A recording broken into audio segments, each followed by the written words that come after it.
2-3 दिन हम मो बो पछरे लागी लागी फाइनाली बना करईदेली। मो ससुर बहुत गुड़ा बादाम आनिक आम घरे देइथिले तो गोटा बादाम भाजिकी समस्ते जेतिकी खाइबा कथा खाइचंती आउ अल्प किछि रही जाइथिला से सब खराब हो जाउथला। मो बो जेमिति देखिला कि बादाम सब खराब हो जाउची सई ही जाउची सेमिति बसिकी सब बादाम को छड़ेई पकेइला। हाँ बेले अधु बेले एमिति हबो परे मु जेतेबेले देखिली मो बो को बादाम छड़ेइबार मु पचारिले बो एगुडा कोन करिवु। बो कहिला ए सब को लड्डू बनै दबा। मु कहली इस ताने लड्डू बना हबो तो जल्दी बना।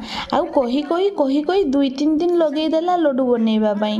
तापरे मु देखे तो से बादाम भाजीते भाजीते पुणी खसा भी भाजिला। मु कहली खसा भी पकेइबु ना कोन। से कहला हाँ बादाम अल्प अछि तेनु बादाम आउ खसा मिसेइकी लड्डू करदबा। आउ देखुनांती समस्ते बसिकी लड्डू करिवारे लागि जाइचंती। आउ एई वीडियो रे ना किछि बाट मो मां बनैचंती फर्स्ट टाइम पई से मोबाइल रे वीडियो बनैचंती। जदि आपण देखिकी जानि परिबे ताहले कमेंट करिवे।